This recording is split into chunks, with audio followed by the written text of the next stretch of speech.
Hello and welcome back to another Should You Buy, and today we're looking at the Huntsman. We're going to go through its specs, its omnipods, its hardpoint location and hitboxes from its concept art, at least what we can infer, and is it pay to win, and what's our conclusion on it, if it's a good purchase or not. I want to get this done before the pre-order package cutoff on July 18th, so why I'm recording this at the time. First off, look at the Huntsman. I think it looks cool.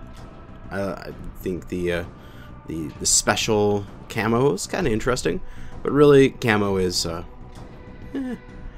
it's up to your personal tastes. I actually really enjoy sort of the Egyptian theme they've got going on here, with the scarab beetle and the markings and the like raw banner on the back. As the IS name for this was banner carrier. I'm not sure the exact name, as the Kurita gave it a Japanese sounding name meaning banner carrier. So let's go take a peek down here. Of course, it's the standard packages. We got the $20 standard pack with the 3 variants, 3 mech bays, 30 days of premium, all that kind of stuff, with the collector's pack being $40 and having the same variants but an additional prime that also gives you 30% C-bills, and then 60 days of premium time, mech bays, all that stuff. Additional hero, which gives you another variant that will give you 30% more C-bills, and then reinforcements, which gives you the Charlie and the Papa? What's P? I can't remember the phonetic for P. We don't normally run into it in the game, so I've forgotten it, where the standard is Prime, Alpha, Beta. So let us take a look at its Mech Specs down here, and I guess because this one's still a pre-order bonus at the time of this, the early adopter rewards is also kind of an information that you need.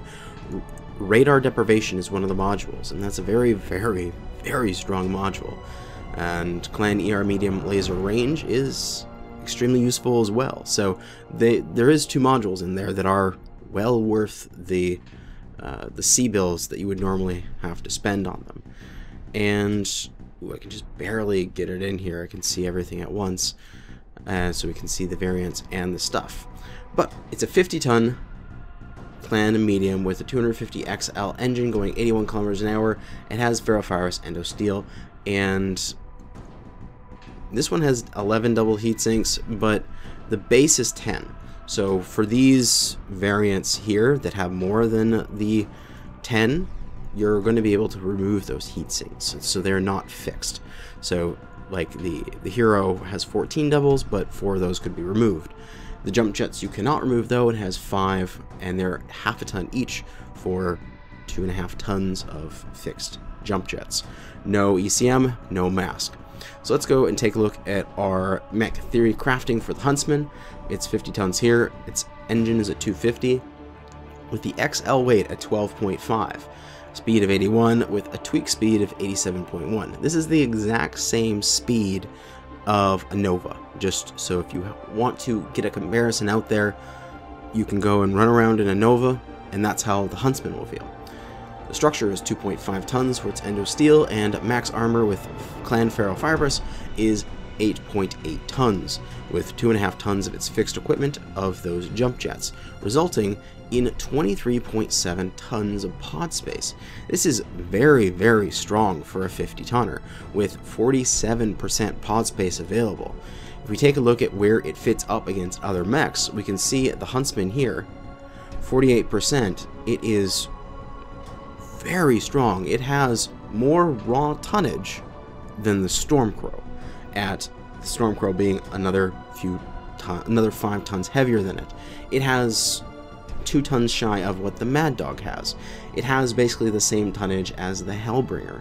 So this mech, as a 50-tonner, has a lot of possible space, with only 2.5 tons being taked up with locked equipment, none in locked heat sinks, and yeah, so that's really good. Let's take a look at where it fits in with the graph here, and you can see it right here with the tonnage along the bottom and the pod space along the vertical axis You can see it, yeah, it's above the Stormcrow, pretty much in line with the Hellbringer, sort of with a Mad Dog, this group here. So for its weight, it has a large quantity of weapon equipment space, its pod space. If we look at the Nova here, at the same weight, only has 15.5 tons compared to 24. So that is definitely a big plus for this mech. It can carry a lot of guns, but doesn't have the hard points to back it up. Let's take a look through here. We have our Omnipod setups here. And for the standard package, you would get the Prime, Alpha, and Beta. So let's take a look at those. What would be the max energy combination? Would be the Prime left arm, left torso, as these guys do not have any hard points in those locations. Important to note, across all of the variants, there's no unique CTs, so having the primes with the special or the hero is more important, because then you can literally build every single possible build on them, and it's not like a situation with Timberwolves or Warhawks and stuff like that where there are some chassis that you want to do that one because of a unique CT. So there's no problem with swapping around stuff and possibly only keeping a couple of the variants and selling off extra ones in the future. So back to energy hardpoints. 2 in the left arm, 2 in the left torso, nothing in the CT, nothing in the right torso, and then 3 in the right arm with the Bravo right arm. So you can get up to 7 energies with a standard package. So that's more than enough to do what you want to do with this thing. 7 energy, you can do normal 2 large pulse lasers and 3 to 4 medium lasers, because you have the weight of a Hellbringer, so you can do basically the same builds that the Hellbringer does with those laser vom. You can also look at the combinations you can make. You can get 2 ballistics in the right torso with all of those energies as well, so you can do a large ballistic and a bunch of ER medium lasers, so you can do the 1 Gauss 4 meds or 5 meds sort of thing, or an LB20 and a group of small lasers, something along those lines. But what about, say, mass ballistic? Well, you can go the left arm with a ballistic here, the right torso with 2 ballistic, and the right arm with a ballistic. So you can get up to 4 ballistic, although realistically, maybe you're not going to use all 4 of them, but you could do like 2 UAC 5s in the side torso, or maybe even possibly triple UAC 5s. Like if you just went 3 UAC 5s or 3 UAC 2s, and UAC 5s would probably be a little low on ammunition, but 3 UAC 2s would definitely fit in this mech. And for missiles, we have the left arm with 1, we have nothing in the left torso or center torso, we get a single missile in the right torso, so you're only getting 2 missile. So with the standard package, you can do all the energy-based builds you want, all of the ballistic builds that you want, but you're lacking in your ability to do missile builds. If we take a look at the reinforcements, the Charlie and the P variant add some of your missiles in. So the Charlie gives you 2 energy and a missile in the left torso, and an energy and a missile in the right torso. So it's +1 missile so far, and also a missile in the right arm here. So you can get up to 4 missile, and with this 2 energy and missile, 2 energy and missile, so 4 energy, 2 missile, 5 energy, 3 missile, 5 energy, 4 missile sort of thing build. And you could do like a 4 SRM4s and 5 small pulses or something along those lines. With the Charlie or with the reinforcement packages, you can start doing SRM brawler type builds, because you finally have enough missile hardpoints in order to do so. Realistically, you need 3 or more to do short range splat and be effective. So getting the reinforcement package allows you to do that. Also, the P variant has 2 missile in each arm, so you can go full-on missile if you wanted to, and do the Charlie side torsos for 3 energy, 2 missile, and then do the P arms for 4 additional missile, for 7 missile, wait, not 7 missile, 6 missile, 3 energy. and that's fairly powerful. You can, again, do a nice big splat build. If we take a look at the hero, it also gives the ability for the Huntsman to do missile builds, with its left and right torso being 2 missile each. The arms are nothing special. They are not anything stronger than you can get in the standard package, with 1 energy in the left arm and 2 energy in the right arm. But these left and right torsos do have 2 missiles each, so if you got both the standard reinforcement and hero, you could do upwards of an 8 missile build with the P arms and the the hero side torsos. So there is that unfortunate part that missile-based brawlers are locked behind the paywall of the additional variants, but the mechs will be entirely viable if you just get a standard package. You're just going to be looking at a energy or ballistic or combination of those 2 build.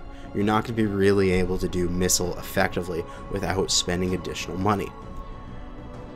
We take a look back up at the top here. We're going to take a look at where its hitboxes and hardpoint locations would be based on its concept art, and it looks pretty goddamn awesome in my opinion. We can see that the torso hardpoints are going to be very, very high up. So the cockpit is going to be there. We can see maybe even that is something there. Maybe it's just a doodad. It's not really a weapon, but we can see that there's energy points here on the side torsos that are in line with the cockpit, if not ever so slightly above. The missiles are right on the top, and the arms, although again they're slightly low hanging because they are below the cockpit, they're not knuckle dragging, they're not down by the waist like some things like the cataphract and such. So overall, I think the hardpoint location in this mech is going to be very good. When we start talking about the hitboxes, there is a little bit of concern with the side torsos. They look like they're jutting out off the top a bit too much. This fin in the back has some possible concerns, but it will probably be okay. Would this entire thing be a head hitbox? Most likely not. It's probably just going to be the little bit of the center of the window compared to the whole window. And what this mech does have going for it is it looks like these arms are fairly beefy, so that would be an ability for you to tank with them. And if we go back down to the things here, there would be a situation where, say, you had the reinforcement package, the C and the P, and you have 2 energy in each side torso. You could theoretically drop down some of the weight on one of the arms, use it as a shield, go side torso and right arm sort of thing, and see how that goes. Also, the mech is going to be fairly vertical in the sense. There's no protruding things that are straightforward, so it will be able to shield, unlike the Viper or the linebacker that I have reviewed in the past. And having a sort of humanoid design is good when you torso twist, because it means that your hitboxes are narrower and taller, so that it's easier to spread damage with those types. So overall, I think it'll be fairly tanky. I think the side torsos will be probably the target you want to go for. Also, depending on how much of the side torso protrudes onto this sort of V-shaped front here, how much that goes forward will be a tell of how CT friendly this thing is. Whether or not you want to, like, if this entire thing is CT, it might be easy to hit, and it would at least save the side torsos. But overall, I'd say the mech is very good. It's going to have a lot of pod space. It almost has like the same as several clan heavies, and in the weight bracket, only other thing it has for competition is the Nova, which does not have endosteel, does not have ferro, and has like much less ability for this thing in order to boat weapons. So I honestly think this thing will be very strong.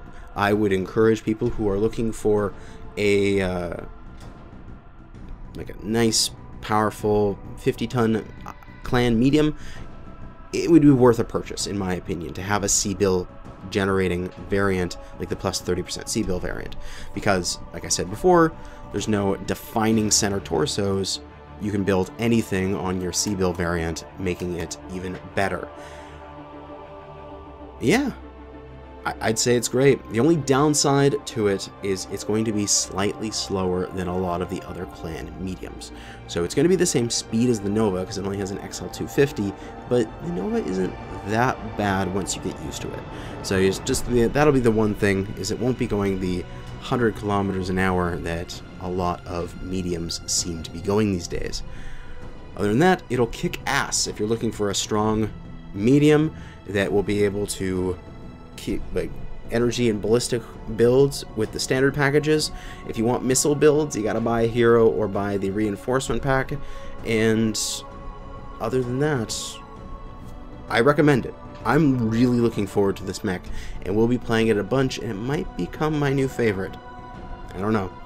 But for now, thank you for watching Should You Buy the Huntsman, and good hunting.